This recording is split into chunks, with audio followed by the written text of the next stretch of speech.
Hello दोस्तों, आप लोगों का स्वागत है हमारे यूट्यूब चैनल एपेक्स एजुकेशन पे। आज हम लोग बात करने वाले हैं ऑब्जेक्टिव जो बिहार बोर्ड 2024 का जो एग्ज़ाम हुआ है अभी उसके 100 ऑब्जेक्टिव गणित के विषय के। तो उस कड़ी में हम लोग का पहला क्वेश्चन जो है यह है tan 5 degree into tan 25 degree tan 30 degree tan 65 degree into tan 85 degree. तो इसमें जो हो जाएगा tan 5 को जब हम चेंज करेंगे और tan 85 के साथ जब मल्टीप्लाई करेंगे तो ये 1 हो जाएगा। फिर जब tan 25 को चेंज करेंगे और tan 65 से मल्टीप्लाई करेंगे, मतलब tan 25 को जब बदलेंगे तो cot 65 होगा, cot 65 और tan 65 1 हो जाएगा। तो ये जो मेरा बचा tan 30 इसका वैल्यू होता है 1/√3। पहले क्वेश्चन का आंसर हो गया 1/√3। अब हम लोग बात करते हैं दूसरे क्वेश्चन पर। दूसरा क्वेश्चन जो हम लोगों का है वह है cos 38 into cos 52 minus sin 38 into sin 52। इसमें क्या होगा कि हम जब cos 38 को बदलेंगे या cos 52 को बदलेंगे, यदि मान लीजिए cos 52 को बदलते हैं sin 38 होता है जब हम, और cos 38 को बदलेंगे तो sin 52 होगा। जब हम इसमें से sin 38 कॉमन ले लेंगे तो हमारा cos 52 minus sin 52 minus sin 52 बचेगा, जिसका वैल्यू हो जाएगा 0। इस तरीक़ा से दूसरे क्वेश्चन का जो आंसर है वो होगा 0। अब हम तीसरे प्रश्न की तरफ बढ़ते हैं। तीसरे प्रश्न में क्या किया है, तीसरे प्रश्न को जो है उसी प्रश्न को थोड़े पहले जो पूछा जाता था क्वेश्चन उसमें थोड़ा सा परिवर्तन कर दिया है। cos 42 से 48, cos 42 से 48, cos 37 डिग्री sin 53 डिग्री। इसमें बीच में इंटू का साइन है, मतलब ये इसका वैल्यू जो होगा 1 होगा, इसका भी वैल्यू 1 होगा, दोनों का मल्टीप्लिकेशन 1 होगा। तो आपका आंसर हो जाएगा सी।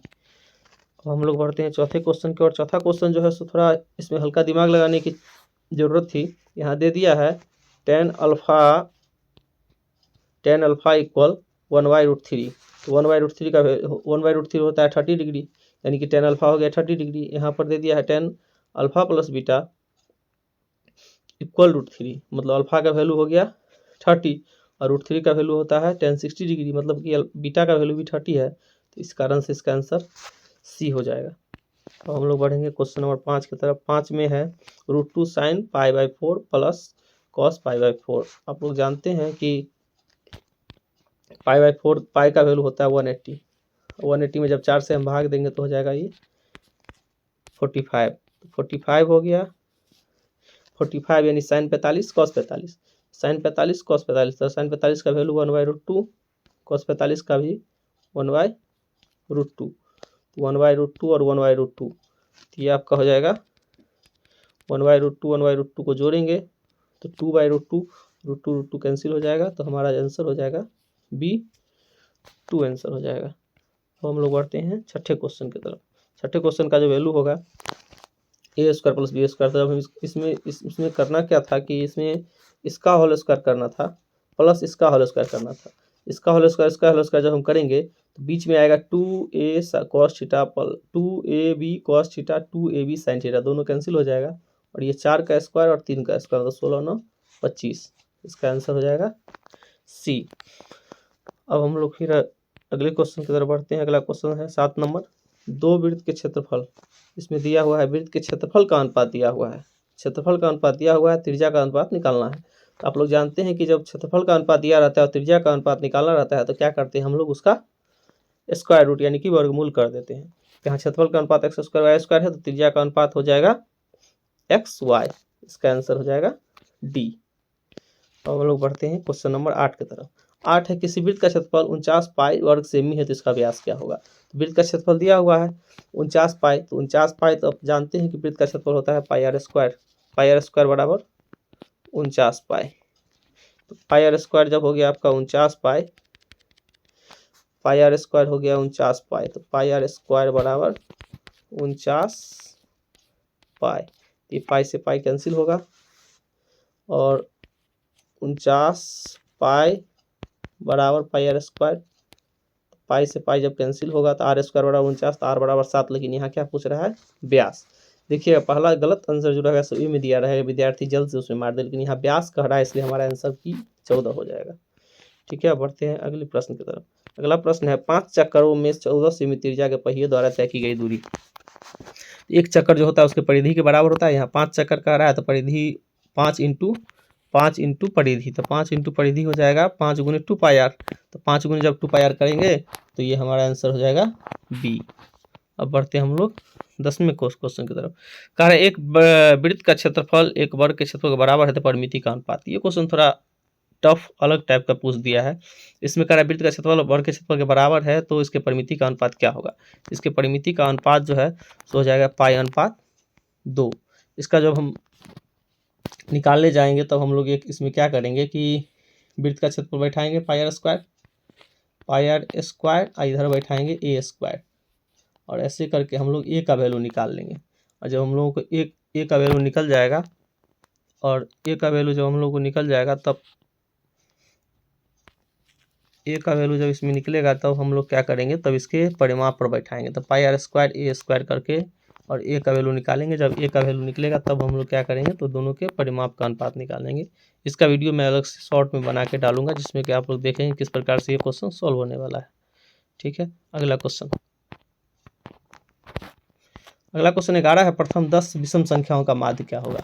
तो प्रथम 10 विषम संख्या आप लोग जानते हैं कि 10 विषम संख्याओं को जोड़ेंगे एक से लेकर के, यानी कि 1 3 5 7 ऐसे करके जोड़ेंगे तो टोटल होगा 100, और उस 100 में 10 से भाग देंगे तो हमारा हो जाएगा 10 आंसर। अगला क्वेश्चन माध्यिका के लिए आप लोग जानते हैं कि हम लोगों को बढ़ते क्रम में लगाना होता है। बढ़ते क्रम में लगाने का जो ठीक बीच में आता है वही माध्यिका होता है। तो यहाँ देख रहे हैं हम 6 8 22 6 8 9 है, तो इसमें हम देख रहे हैं कुछ टोटल कितना अंक है, तो 1 2 3 4 5 6 7 8 9 अंक है। इसमें हम क्या करेंगे, जो 5वां अंक मेरा होगा बढ़ते क्रम में लगाने के बाद वही इसका माध्यिका हो जाएगा।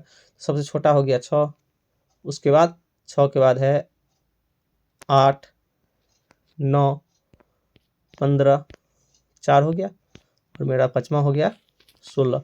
यही 16 जो है सो इसका माध्यिका हो जाएगा। तो इस प्रकार से आंसर हो गया ए। अगला क्वेश्चन बहुलक सबसे आसान होता है और हर साल पूछा जाता है। बच्चे को हम बताते भी रहते हैं कि बहुलक निकालने के लिए क्या करना है।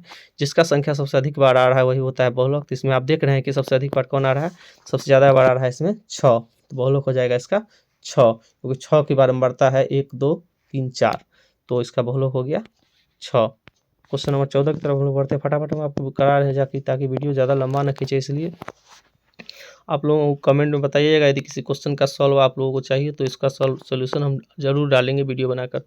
तो अगला क्वेश्चन जो है ये क्वेश्चन इसमें है कि माध्यिका दिया हुआ है, बहुलक दिया हुआ है और इसका माध्य निकालना है। तो एक फार्मूला होता है बहुलक बराबर 3 माध्य घटे 2 माध्य। तो ये जो बहुलक बराबर जो होता है 3 माध्य घटे 2 माध्य, इसी फार्मूला का प्रयोग करके ये क्वेश्चन बनने वाला था।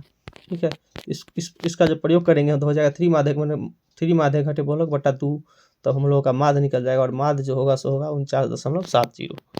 ठीक है, तो जैसा कि हमने आप लोगों को बता दिया है कि इसको हम जल्दी में यानी कि करवा रहे हैं ताकि ये वीडियो ज़्यादा लंबा ना खींचे। और इसका यदि आप लोग कोई किसी क्वेश्चन को ऐसा लगे कि नहीं इसका कि सॉल्यूशन अच्छा से देखना है हमको, तो उसके लिए आप लोग कमेंट कर सकते हैं, हम उसका आंसर आप लोगों को डाल दूंगा। ठीक है, अगला क्वेश्चन देखिए। अगला क्वेश्चन कह रहा है कि 5 प्रेक्षणों का माध्य दिया हुआ है 11, एक्स का मान निकालना है। 5 प्रेक्षणों का माध्य 11 है, मतलब क्या कि इस सब का जोड़ होगा 55, क्योंकि इसे गुना करेंगे 55, और 55 में से हम इस अंक वाले को घटा देते हैं तो अंक हो गया आपको 8 6 14 4 18 2 20। 55 में से 20 गया, कितना बचा 35। 35 में भाग देंगे हम लोग क्या, एक्स की संख्या कितना है 1 2 3 4 5, तो हमारा आंसर हो जाएगा C 7।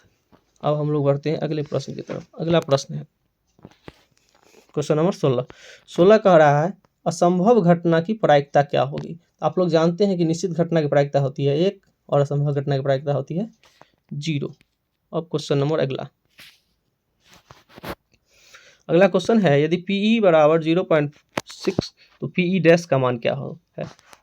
तो जैसा कि आप लोग जानते हैं कि PE जब हमको दिया रहता है, PE डैश निकालना रहता है तो 1 में से उसको घटा देना है। तो 0.4 जब 1 में से घटेगा तो हो जाएगा 0.6। अब हम लोग अगला क्वेश्चन की तरफ बढ़ते हैं। अगला क्वेश्चन है 2 पासे को फेंके पर संभव परिणामों की संख्या।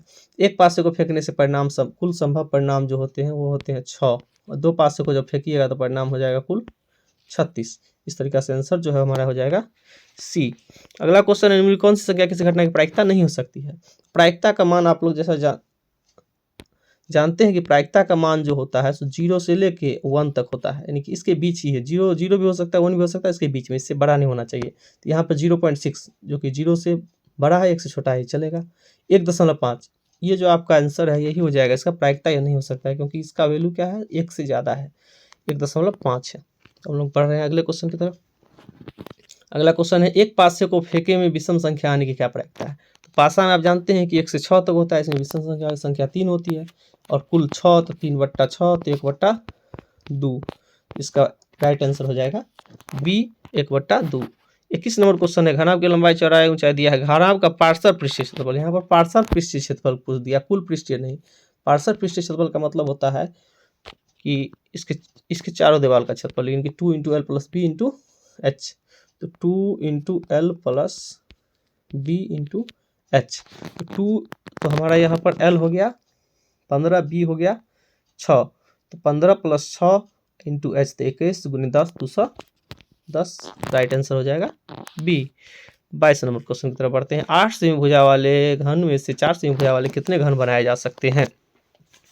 तो ये क्वेश्चन जो है 8 सेमी भुजा वाले घन में से 4 सेमी भुजा वाले कितने घन बनाए जा सकते हैं, इसमें हम क्या करेंगे, भाग देंगे। तो 8 × 8 × 8 बटा भागा देंगे 4 × 4 × 4 से, तो हमारा आंसर जो है सो हो जाएगा 8, क्योंकि 2 2 2 का ऊपर में बचेगा, गुना कर भाग देने के बाद तीनों का गुना करेंगे तो 8 होगा। अगला क्वेश्चन कह रहा है कि एक धातु के 3 घन जिनके किनारे दिए हुए हैं को पिघला कर घन बनाया गया है, नए घन का पार्श्व पृष्ठीय क्षेत्रफल क्या होगा? तो धातु का घन है, उसको फिर पिघलाया गया है और उससे जो है सो नया जो बना है उसका पार्श्व पृष्ठीय क्षेत्रफल निकालना है। तो इसमें हम क्या करेंगे कि तीनों का आयतन को जोड़ेंगे, आयतन जोड़ने के बाद हम इसका एल निकालेंगे, जो एल निकलेगा उसमें 4L² करेंगे, तो एल निकलेगा 6 और 6 का जो 4L² करेंगे तो आएगा 144। तो हम लोग बढ़ते हैं क्वेश्चन नंबर 24 की तरफ। 24 से दो बेलन की त्रिज्याओं का अनुपात और ऊंचाइयों का अनुपात दिया हुआ, तो आयतन का अनुपात क्या होगा? तो त्रिज्या का अनुपात आपको दिया हुआ है, यानी कि 2, पहले का त्रिज्या 2 है, ऊंचाई 5 है, दूसरे का त्रिज्या 3 है, ऊंचाई 3 है। जब इसका हम अनुपात निकालेंगे तो 2 का स्क्वायर गुणे 5 तो 2 दूना 4 5 20, 3 का स्क्वायर गुणे 3 तो 27। तो इसका आंसर हो जाएगा बी। क्वेश्चन नंबर 25, बेलन का वक्रपृष्ठ दिया है इसका और आधार का त्रिज्या दिया है और निकालना है इसमें ऊंचाई। तो जब हम बेलन का वक्रपृष्ठ दिया है तो इसका फॉर्मूला होता है 2πRH, इसको बैठाएंगे तो हमारा आंसर जो है आएगा C 20। अब हम लोग बढ़ते हैं अगले क्वेश्चन की तरफ। अगला क्वेश्चन है कि धातु के बाह्य त्रिज्या और आंतरिक त्रिज्या दिया हुआ है, लंबाई दिया है, धातु का आयतन ज्ञात करना है। तो इसमें हम क्या करेंगे, तो बाह्य त्रिज्या और आंतरिक त्रिज्या दे दिया गया है, इसमें हम इस फॉर्मूला का प्रयोग करेंगे, πH बड़ी R² माइनस छोटी R² का प्रयोग करेंगे। और इसका प्रयोग करके जब आप लोग इस सवाल को बनाइएगा तो इसका आंसर होगा 220, यानी कि बी। बढ़ते हम लोग अगले क्वेश्चन की तरफ। अगला क्वेश्चन हम लोगों का था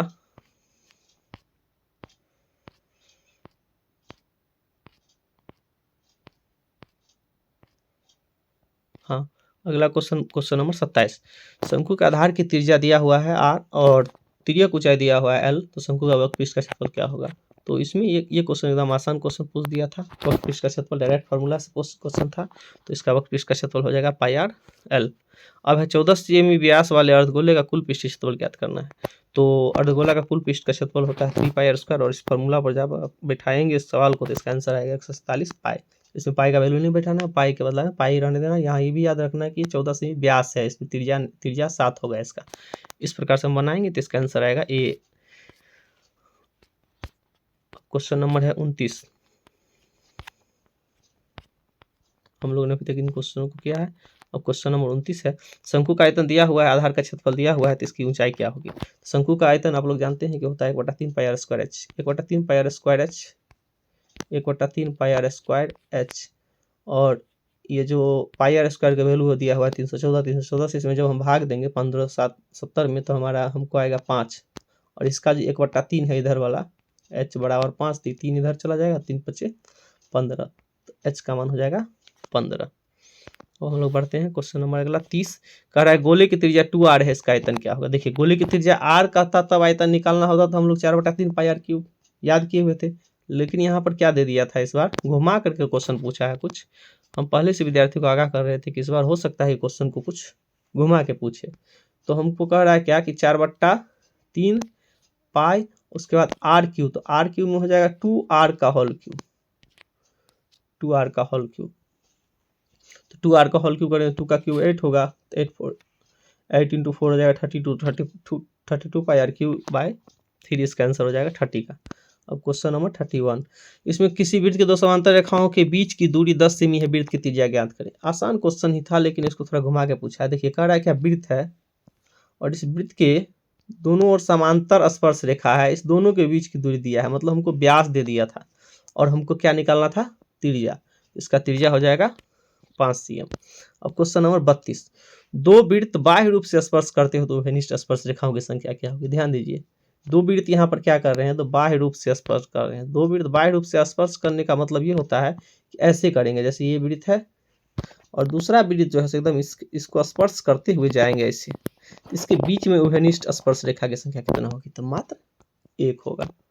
32, क्वेश्चन नंबर 33, कह रहा है किसी बिंदु P वृत्त से बिंदु P से वृत्त पर PB दो स्पर्श रेखाएं खींची गई है, PA बराबर 6 तो PB बराबर क्या होगा। तो इसमें क्वेश्चन एकदम आसान था, क्योंकि हम जानते हैं किसी वृत्त के बाह्य बिंदु से खींची गई स्पर्श रेखा की लंबाई बराबर होती है। तो यहाँ पर एक स्पर्श रेखा यदि 6 है तो दूसरा स्पर्श रेखा भी क्या होगा, 6। तो आंसर हो जाएगा हमारा बी। अब क्वेश्चन नंबर 34, 3 सेमी त्रिज्या वाले वृत्त पर खींची गई स्पर्श रेखाएं परस्पर 60 डिग्री पर झुकी हो तो प्रत्येक स्पर्श रेखा की लंबाई क्या होगी। ये क्वेश्चन थोड़ा लेंदी किया है, जिसमें कि थोड़ा सा हम लोग हाइट एंड डिस्टेंस का प्रयोग करके बनाएंगे, ठीक है। और इसमें जब हाइट एंड डिस्टेंस का प्रयोग करके बनाइएगा तो ऐसे हम लोग करेंगे, जैसे वृत्त हो जाएगा और वृत्त में स्पर्श रेखा त्रिज्या दिया हुआ है, ये स्पर्श रेखा की लंबाई ज्ञात करना है। तो इस पर हम जब लोग जो जाएंगे 30 डिग्री पर, जब चूंकि 60 डिग्री पर बैठा झुका हुआ तो ये 30 डिग्री हो जाएगा, और जब 30 डिग्री का प्रयोग करके हम इसको बनाएंगे तो इसका जो आंसर आएगा वो आएगा 3√3। तो अब आगे बढ़ते हैं क्वेश्चन नंबर 35। यहाँ देखिए 35 नंबर क्वेश्चन भी थोड़ा आसान ही है, लेकिन थोड़ा घुमा के पूछ दिया है। बिहार बोर्ड के विद्यार्थियों में क्या है, थोड़ा भी क्वेश्चन यदि घुमा हुआ रहता है तो उसको बहुत दिक्कत होता है, परेशानी का सामना करना पड़ता है। कारण क्या है, वो लोग बार बार समझाते हैं कि देखो तुम लोग केवल एक नहीं, ये मत सोचो कि हम लोग को केवल NCERT से देखना है, 2-3 किताब का सहारा वो लोगों को लेना चाहिए, लेकिन वो लोग ऐसा करते नहीं है।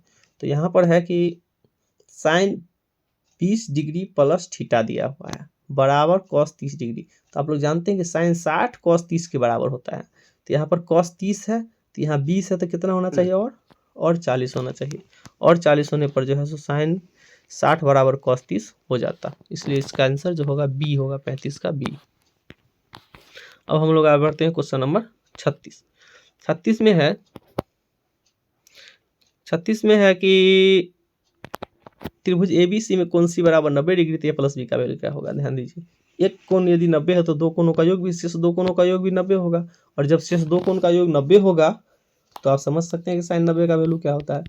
साइन 90 का वैल्यू 1, इसलिए इसका आंसर हो जाएगा बी। क्वेश्चन नंबर 37, इसमें sec square 23 minus tan square 23 plus 2 कर दिया है। तो आप लोग जानते हैं कि सेक स्क्वायर 23 यानी sec square theta minus tan square theta का 1 1 प्लस 2, आंसर हो जाएगा 3।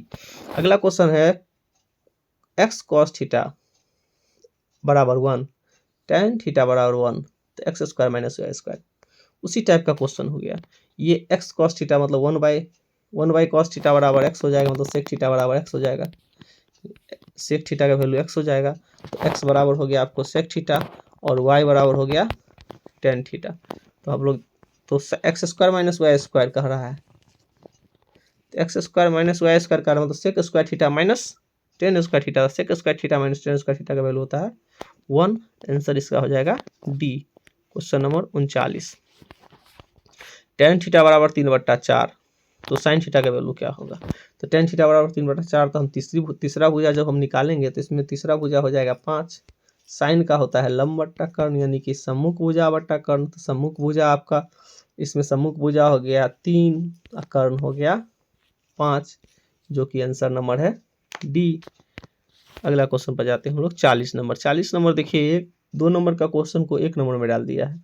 इसको जब हम लोग सॉल्व करेंगे तो इसका आंसर जो आएगा सो होगा cosec theta cosec A plus cot A, answer हो जाएगा बी। अब अगला क्वेश्चन पर जाते हैं 41 नंबर। 41 नंबर को भी देखिए सॉल्व करना है। 41 नंबर को जब आप सॉल्व कीजिएगा तो इसका आंसर हो जाएगा ए बराबर 1 बी बराबर 2, यानी कि आंसर हो जाएगा ए। इसको जब आप विलोपन विधि से या प्रतिस्थापन विधि से किसी भी विधि से जब सॉल्व करेंगे तो आपको इसका आंसर का पता चलेगा। अगला क्वेश्चन, रैखिक समीकरण युग्म कैसा है, संगत है कि असंगत है कि आश्रित है। तो जब हम गौर से देखते हैं तो a1/a2 हो गया 2/4, बराबर -3/-6 बराबर 8/9। तो यहाँ ये दोनों बराबर हो रहा है 1/2 लेकिन ये बराबर नहीं हो रहा है 8/9। तो ये असंगत हल हो जाएगा क्योंकि इसका कोई हल नहीं होगा। तो इस प्रकार से इसका आंसर हो जाएगा बी। अब है 43 नंबर क्वेश्चन। 43 नंबर क्वेश्चन में कह रहा है कैसा ग्राफ प्राप्त होगा। तो इसमें भी हम लोग जांच करके बता देंगे कि इसके कितने हल होंगे। इस प्रकार से इसका ग्राफ हम लोग डिसाइड कर सकते हैं। तो यहाँ भी 2/4 1/2 हो जाएगा, 3/6 1/2 हो जाएगा और 4/12 तो हो जाएगा 1/3। यानी कि इसमें क्या हो रहा है कि A1/A2 बराबर हो रहा है B1/B2 के, लेकिन बराबर नहीं हो रहा है C1/C2। तो ऐसी स्थिति में क्या होता है कि इसका कोई हल नहीं होता है और इसका ग्राफ जो होता है समांतर होता है, मतलब ये सब ग्राफ कभी भी आपस में कटता नहीं। तो इसका आंसर हो जाएगा बी। अब क्वेश्चन नंबर 44 देखिए। 44 में कह रहा है कि कितने हल हैं। सेम क्वेश्चन है, वही हल वाला क्वेश्चन है।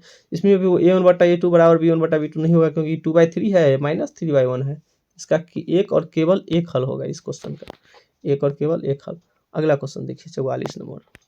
45 नंबर क्वेश्चन है कि के किस मान के लिए अनंत हल है। तो इसको भी जब हम बैठाएंगे तो इसका जो है 2/k बराबर 2/5 इक्वल 1/1/5 इक्वल 2/k। तो इसका क्रॉस मल्टीप्लिकेशन करने पर आ जाएगा 10। तो इसका आंसर हो जाएगा बी इस क्वेश्चन का।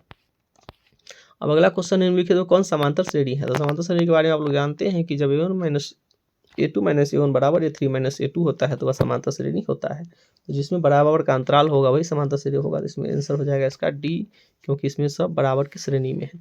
पी के किस मान के लिए समांतर श्रेणी में है। तो इसमें भी हम क्या करेंगे, इसमें से इसको घटाएंगे और इसमें से इसको घटा के बराबर करेंगे। तो इस क्वेश्चन का जो आंसर है वो हो जाएगा, आंसर आ जाएगा 4, यानी कि आंसर बी हो जाएगा इसका। क्वेश्चन नंबर 48 देखते हैं। कह रहा है कि यदि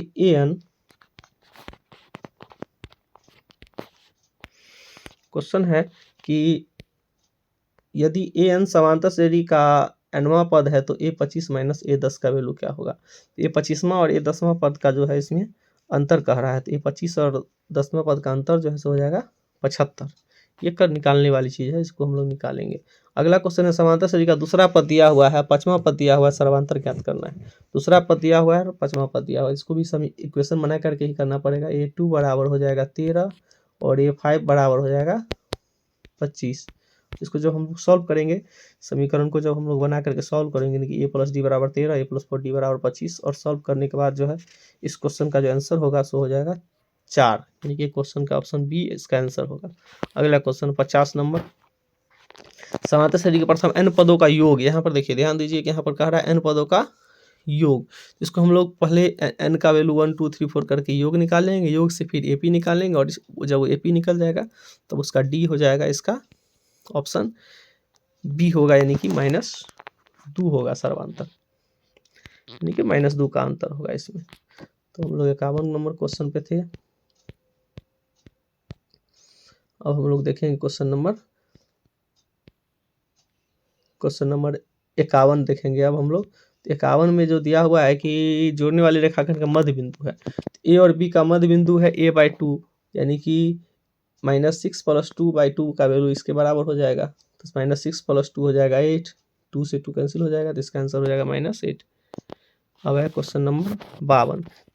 यदि तीन बिंदु एक रेखिक है तो आप लोग जानते हैं कि संरेख बिंदु का जो क्षेत्रफल होता है सो क्या होता है 0। और हम लोग संरेख सिद्ध करने के समय यह भी दिखाते भी कि उसका क्षेत्रफल 0 आ जाता है, तो हम समझ जाते हैं कि बिंदु क्या है, संरेख है। 53 नंबर क्वेश्चन कह रहा है कि शीर्ष का निर्देशांक दिया हुआ है तो केंद्रक क्या होगा। केंद्रक के बारे में आप लोग जानते हैं, केंद्रक होता है x1 + x2 x1 + x2 + x3/3 और फिर होता है y1 + y2 + y3/3।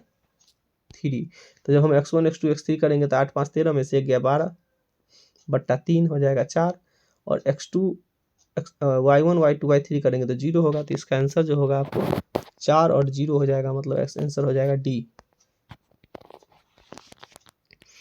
और हम लोग बढ़ते हैं अगले क्वेश्चन की तरफ। क्वेश्चन नंबर 54 कह रहा है कि इसमें ये क्वेश्चन भी थोड़ा ज्यामिति से थोड़ा ये क्वेश्चन पूछा था एकदम डीप में, जिसमें कि कह रहा है कि AD क्या है, BSC का अर्धा क्या था। इसमें हम लोग इसका क्वेश्चन का जो हल होगा, इसका आंसर हो जाएगा 3.5। इसको हम लोग ऐसे करके इसमें अर्धा डाल करके और इसमें जो भुजा दिया हुआ है उस भुजा को जब हम बैठाएंगे 10 और 14 और ये 6 है तो इसको x मानेंगे, ये 6 माइनस x होगा, 10/14 x/6 करके निकालेंगे तो x इसका वैल्यू आएगा 3.5। अगला क्वेश्चन है कि डी समांतर BC है, इसको भी जब हम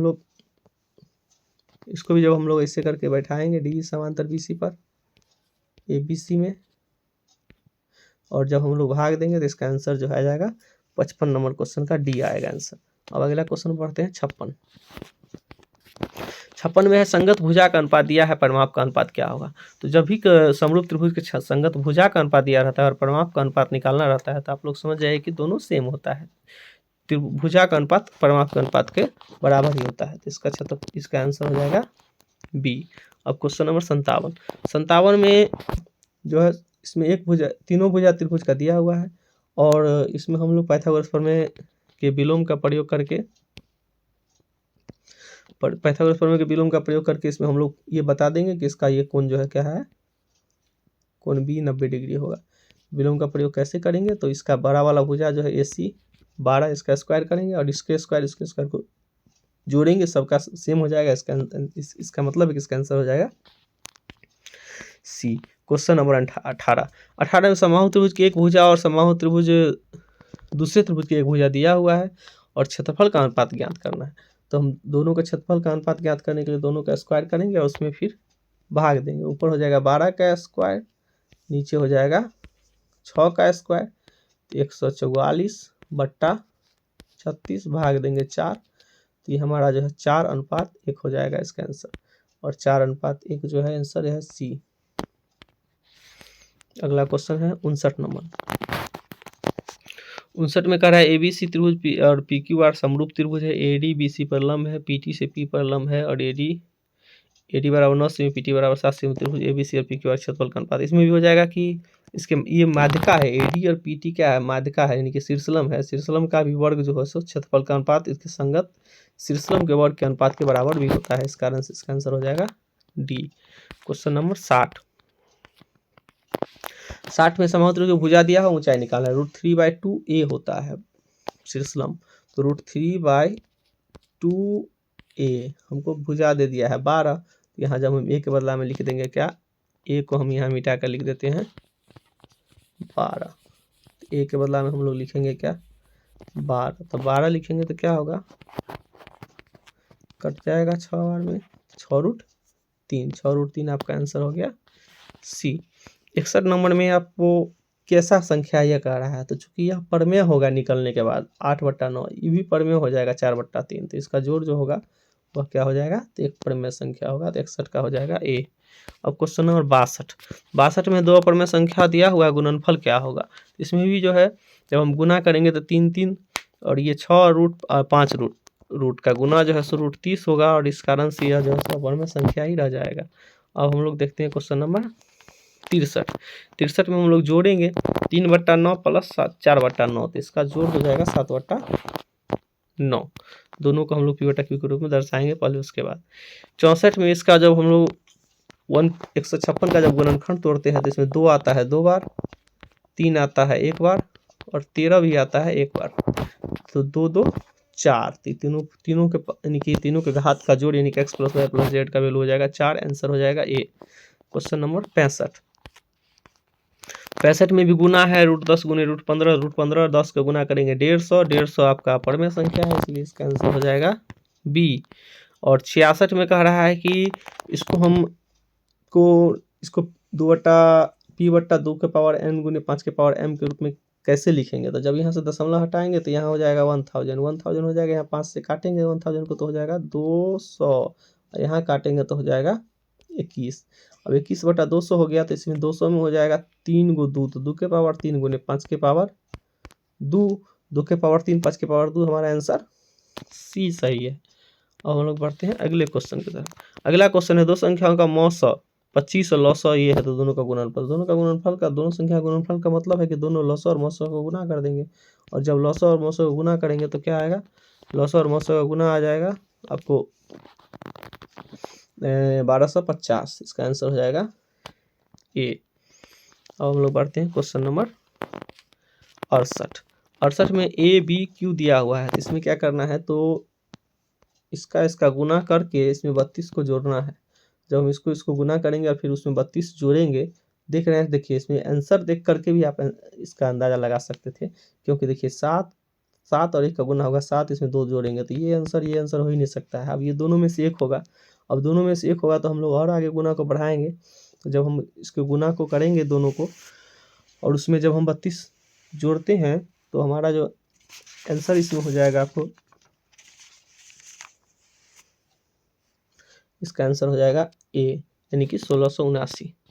अब क्वेश्चन नंबर 69, क्यों एक धनात्मक पूर्णांक है, निम्नलिखित में कौन धनात्मक विषम पूर्णांक है। देखिए, तो इसमें हम लोग आप अपना दिमाग लगा के देखिए, क्यू का मान यदि 1 रखेंगे इसमें तो 7 हो जाएगा, ये 2 रखेंगे तो 13 हो जाएगा, लेकिन इसमें यदि क्यू का मान हम 1 रखेंगे तो 8 हो जाएगा, तो ये तो सम हो जाएगा। इसमें भी 1 2 कुछ रखेंगे सम हो जाएगा, इसमें भी सम हो जाएगा, यानी कि चूंकि रिमाइंडर के रूप में एक विषम इसमें केवल है, इसीलिए इसका आंसर जो है 69 का हो जाएगा ए।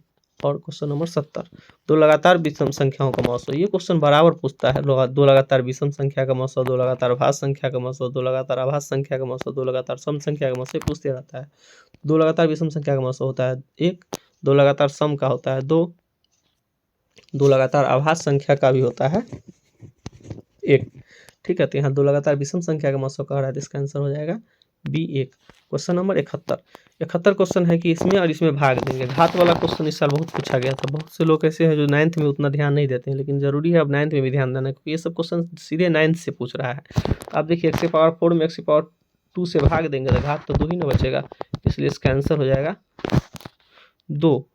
अब हम लोग बढ़ते हैं क्वेश्चन नंबर 72 में कौन द्विघात समीकरण है। द्विघात समीकरण को पहचानने का हम बहुत सटीक तरीका बताते हैं कि कोई यदि कम्बल ओढ़ने रहेगा तो वो द्विघात समीकरण हो नहीं सकता। यहाँ पर क्या है कि x जो है क्या है, कम्बल ओढ़ के बैठल है, ठीक है, ये द्विघात समीकरण होगा नहीं। और हम ये भी बताते हैं साथ साथ कि ऐसा भी हो सकता है कि वह जो है सो रूट के अंदर x यदि बट्टा के अंदर रहेगा तो वह भी नहीं होगा, तो ये भी नहीं हुआ, ये भी नहीं हुआ, ये इसलिए नहीं हुआ कि x² यानी कि आपके नीचे में बट्टा के नीचे है, इसका पावर जब ऊपर जाएगा तो इसका पावर ऋणात्मक हो जाएगा, जब भी पावर ऋणात्मक होगा तो ये बहुपद नहीं हो सकता है। इसलिए हमारा जो बचा डी, ये डी हमारा सही आंसर हो जाएगा इसका, यह बहुपद यानी कि द्विघात समीकरण नहीं है। अब कह रहा है द्विघात समीकरण का एक मूल 2 है तो के का क्या मान होगा। इसमें हम एक मूल यानी कि के का वैल्यू इसमें बैठाएंगे, और जब के का वैल्यू इसमें हम बैठाएंगे तो इसका आंसर जो आएगा -2 आएगा, और इसका आंसर हो जाएगा -2, तो इसका के का मान हो जाएगा -2। क्वेश्चन नंबर 74 देखिए, क्वेश्चन नंबर 74 में एक गुणनखंड दिया हुआ है, तो ए का मान क्या होगा। एक गुणनखंड दिया हुआ मतलब कि x+3 एक गुणनखंड है, तो x+3 एक गुणनखंड यदि है तो x बराबर हो जाएगा -3। इसमें हम x का मान -3 बैठाएंगे और बराबर 0 करेंगे तो हमको ए का मान निकल जाएगा।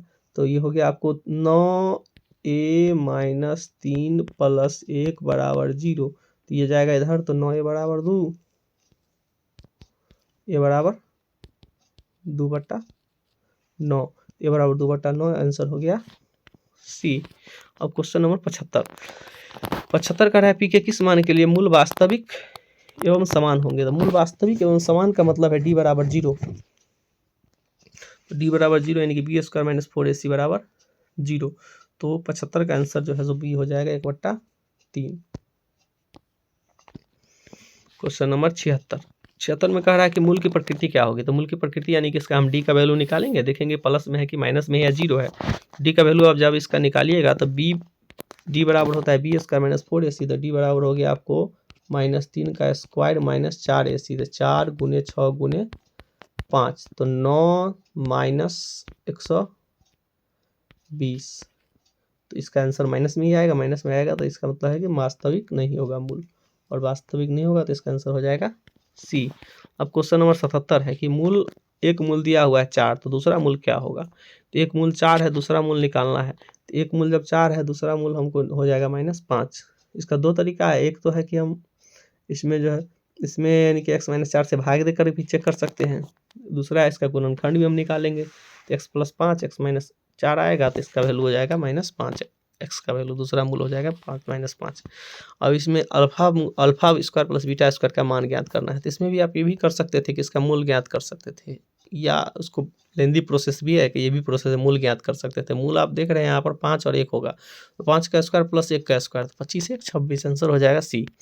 क्वेश्चन नंबर 79 में थोड़ा क्वेश्चन को बदल दिया है, मतलब कि हम लोग याद किए हुए हैं minus b plus minus root under D बटा 2a, हम लोग ये याद किए हुए हैं minus b plus minus root D मतलब बी स्क्वायर माइनस 4ac बटा 2a, लेकिन हम आप लोग को बताए होंगे कि इस प्रकार के क्वेश्चन में यदि चेंज करता है तो आपको ही बदल जाना है, वो बदलता है तो आप भी बदलिए। तो यहाँ बी की जगह क्यू दे दिया है, तो माइनस, चूँकि माइनस क्यू है और माइनस फार्मूला का भी हुआ इसलिए क्यू, फिर प्लस माइनस, फिर बी स्क्वायर मतलब क्यू स्क्वायर माइनस 4ac, तो 4pr बटा 2a, तो 2 इंटू पी, तो इसका आंसर जो है ए हो जाएगा। 79 नंबर क्वेश्चन का आंसर हो जाएगा ए।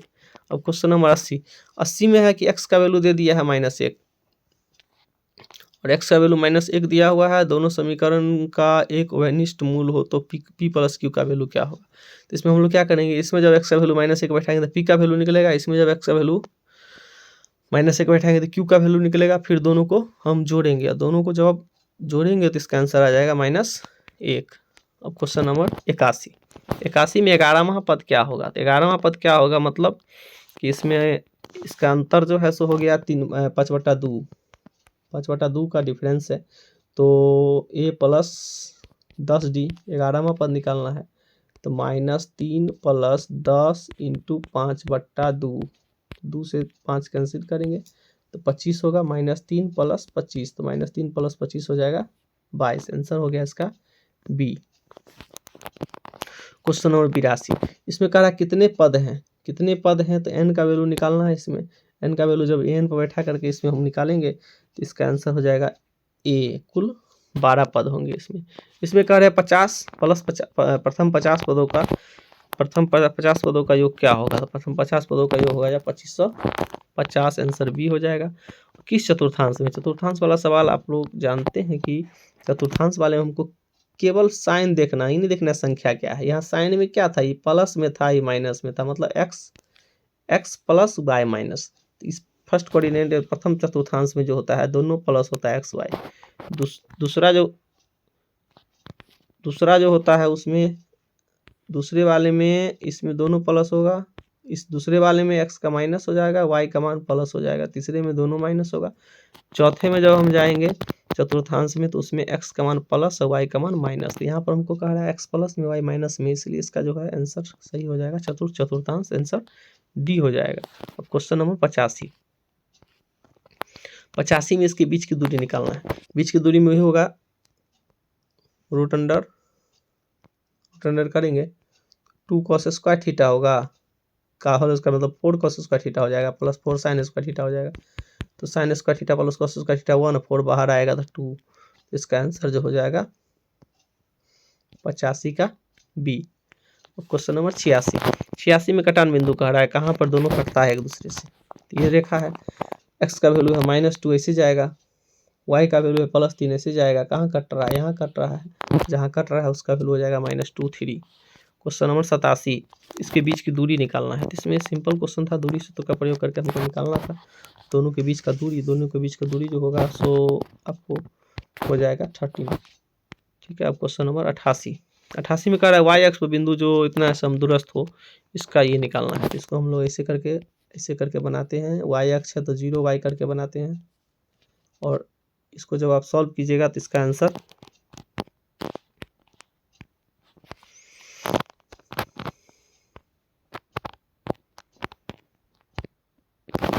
इसको जब आप सॉल्व कीजिएगा 88 नंबर, तो इसका आंसर आ जाएगा 0 और -2, यानी कि आंसर हो जाएगा सी। और हम लोग बढ़ते हैं अगले क्वेश्चन की तरफ। क्वेश्चन नंबर 89 एक आयत का शीर्ष दिया हुआ है और इसमें निकालना है। तो आप ऐसे इसमें बैठाएंगे, हम लोग दूरी सूत्र का प्रयोग करके निकालेंगे। ये वाला भुजा निकलेगा 6, ये निकलेगा 2, आयत का क्षेत्रफल लंबाई गुने चौड़ाई, इसलिए 6 दूना 12, आंसर हो जाएगा डी। 90 में शीर्ष दिया हुआ है, त्रिभुज क्षेत्रफल निकालना है, इसका आंसर हो जाएगा बी। जब हम बैठाएंगे फॉर्मूला से, आपने बैठा के देखिएगा, निकलेगा इसका आंसर बी। अब कह रहा है निम्नलिखित में कौन बहुपद नहीं है। अब देखिए बहुपद नहीं है, नहीं का मतलब है कि 3 होगा 1 नहीं होगा, तो ये तो हो जाएगा पहला वाला, क्योंकि इसमें x² प्लस ये एक्स, इसमें एक्स स्क्वायर प्लस 5 है, ये हो जाएगा, ये भी हो जाएगा, क्योंकि रूट में एक्स नहीं ना है, रूट 2 है ना, एक्स रूट में नहीं रहना चाहिए, ये भी हो जाएगा। इसमें ये आंसर नहीं होगा, यानी कि इसका सही आंसर डी होगा। बहुपद नहीं, कौन सा होगा, बहुपद नहीं होगा, डी का। अब हम लोग देखते हैं क्वेश्चन नंबर 92।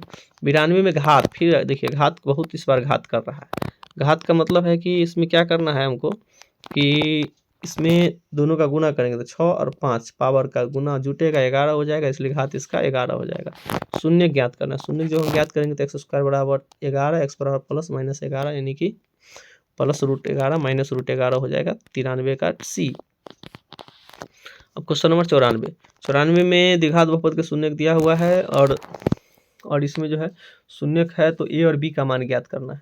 तो इसमें ए बराबर और बी बराबर, तो इसका आंसर हो जाएगा ए बराबर 4 और बी बराबर 6, आंसर हो जाएगा डी। क्वेश्चन नंबर 95 की तरफ बढ़ते हैं। 95 इसमें शून्यकों का गुणनफल दिया हुआ है और ए का मान निकालना है। तो शून्यकों का गुणनफल आप लोग जानते हैं कि अल्फा इंटू बीटा बराबर सी बाई ए, तो अल्फा इंटू बीटा बराबर सी बाई ए, तो सी बाई ए करना है तो 8 दिया हुआ है और ए बाई 1, तो ए बराबर हो जाएगा 8, आंसर सी। Question number 96।